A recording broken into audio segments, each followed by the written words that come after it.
Hey all, I just wanted to show you guys this garden netting that we got for our garden. We need a way to protect our fruit trees and our gardens from deer and rabbits. So this is how the net looks like when it comes out of the package. It is really tightly wound. This is kind of what the netting looks like up close. And it's really strong, like there's no way I can rip it with my hand.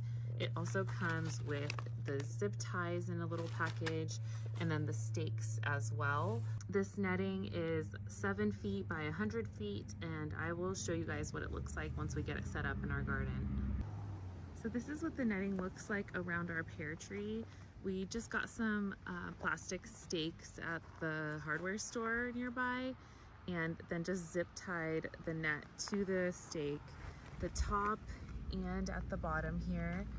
And as you can see, the netting is just all around and it's like really durable and strong. There's no way like an animal could break through this. But yeah, we are super pleased with this net. It's awesome.